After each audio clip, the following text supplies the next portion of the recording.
আসসালামু আলাইকুম। Easy tricks easy learn আপনাকে স্বাগতম। আজকে আমরা লিনাক্সের একটা প্রবলেম নিয়ে আলোচনা করব। আমার এখানে প্রবলেমটা শো করা আছে। দেখা যাচ্ছে যে আমার ২ টা সার্ভার লাগবে, একটা সার্ভার 1 এবং একটা সার্ভার 2। সার্ভার 1 এর আইপি অ্যাড্রেস 192.168.1.10 এবং সার্ভার 1 এ অ্যাডমিন নামে একটি ইউজার থাকবে। অপরদিকে আমার সার্ভার 2 এর আইপি অ্যাড্রেস 1.20 এবং সার্ভার 2 তে ব্যাকআপ নামে একজন ইউজার থাকবে। আমাকে সার্ভার 2 তে একটা ফাইল ক্রিয়েট করতে হবে। ফাইলের মধ্যে কিছুই লেখা থাকবে এবং সেটা আমাকে সার্ভার 1 এ সেন্ড করতে হবে। ফাইলগুলোর নাম দেওয়া আছে যথাক্রমে file1.txt 2 এবং 3। ২ নাম্বার কোয়েশ্চেন আছে আমাদের ফাইলগুলোকে আর্কাইভ করতে হবে এবং কম্প্রেসড করে সিঙ্গেল ফাইলে রূপান্তর করতে হবে। ফাইলের নাম হবে data_backup.tar.gz। তারপর আমাকে ভেরিফাই করতে হবে ফাইলগুলো সাকসেসফুলি ক্রিয়েটেড হয়েছে কিনা। এবং ৪ নাম্বার কোয়েশ্চেন দেখা যাচ্ছে যে ফাইলগুলো আমাকে সার্ভার 2 থেকে সার্ভার 1 এর ডিরেক্টরিতে home/admin ডিরেক্টরিতে সেন্ড করতে হবে। এবং ৫ নাম্বারের কাজ আছে ফাইলগুলোকে এক্সট্রাক্ট করতে হবে। আমরা সরাসরি আমাদের ল্যাবে চলে যাই। আমার এখানে সার্ভার 1 এবং সার্ভার 2 দেওয়া আছে। আমি সার্ভার 2 তে আসছি। আমার সার্ভার 2 এর আইপি অ্যাড্রেস হচ্ছে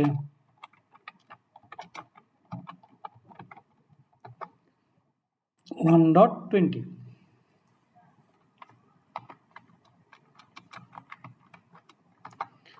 প্রথমে আমরা একটা ডিরেক্টরি তৈরি করি, mkdir মেক ডিরেক্টরি ডাটা নামে।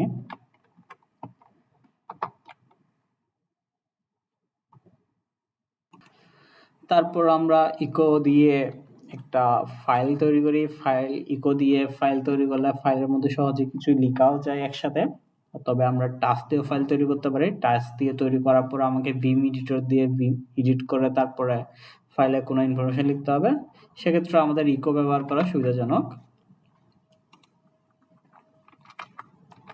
Eco space second bread comma it's আমরা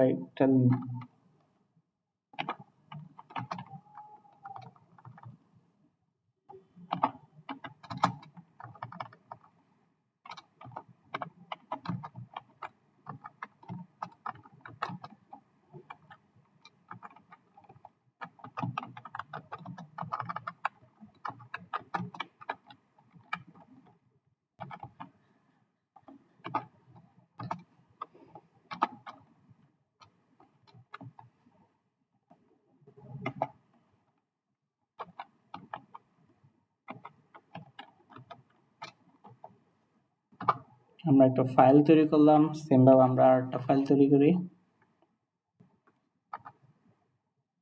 file2.txt এবং আরেকটা ফাইল তৈরি করি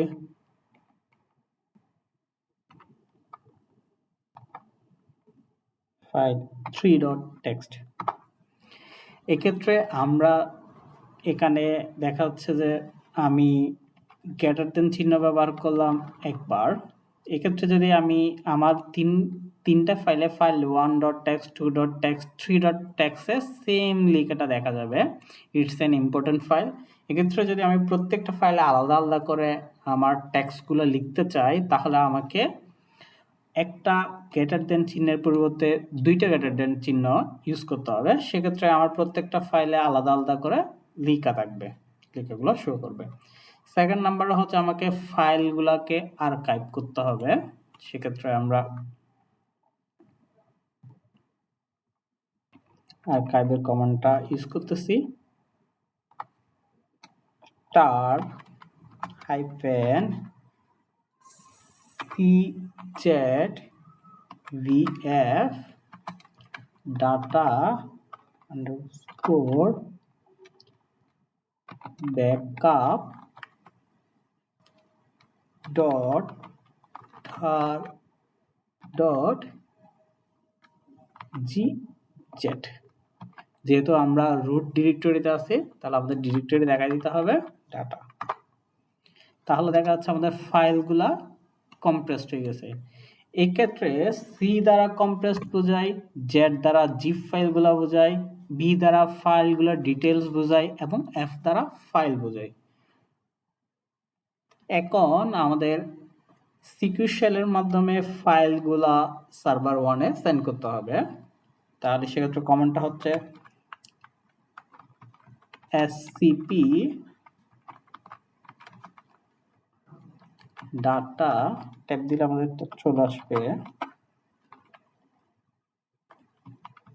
অ্যাডমিন। আমাদের যেহেতু অ্যাডমিন সার্ভার, অ্যাডমিন আমাদের ইউজারে সেন্ড করতে হবে, সেজন্য আমরা ইউজারের নাম দিলাম এবং আইপি অ্যাড্রেসটা দিব ইউজারের 192.168.home.home/admin। আমাদের পাসওয়ার্ড চাচ্ছে সার্ভার 1-এর, তাহলে আমরা পাসওয়ার্ডটা দিয়ে দিই। তাহলে আমাদের ফাইলটা সেন্ড হয়ে গেল।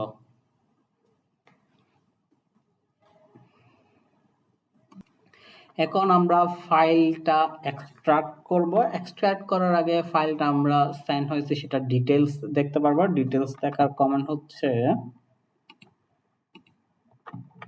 tar/tf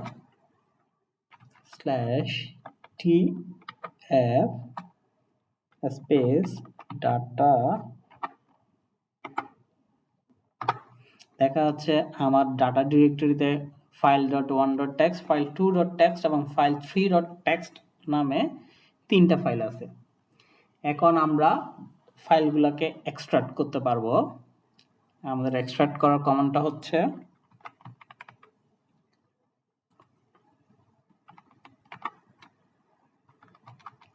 tar xzbf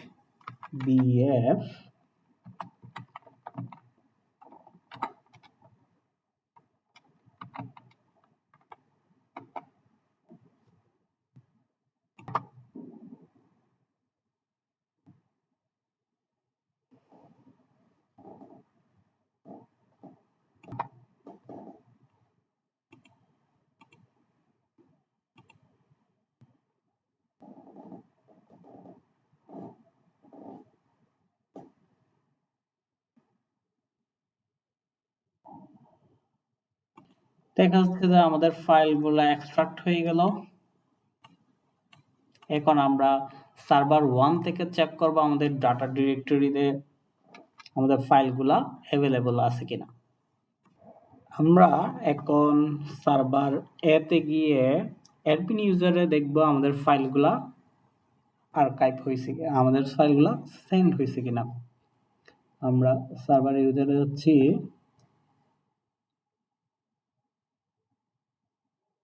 সার্ভার ইউজারের আমরা ম্যানুয়ালি দেখি।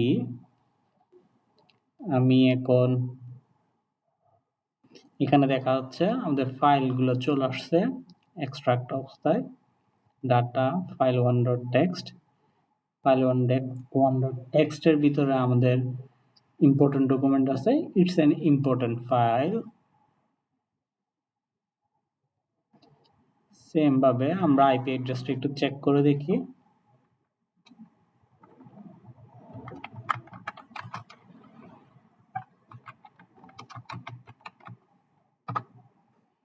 আমাদের আইপি অ্যাড্রেস 1.10। আমাদের ইউজার চেক করে দেখি।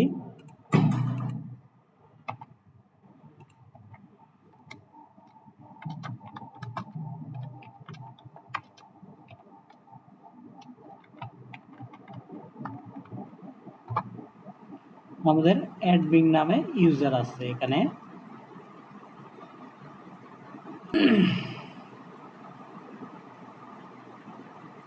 তাহলে এই হলো আমাদের ভিডিও। সবাইকে ধন্যবাদ। আসসালামু আলাইকুম।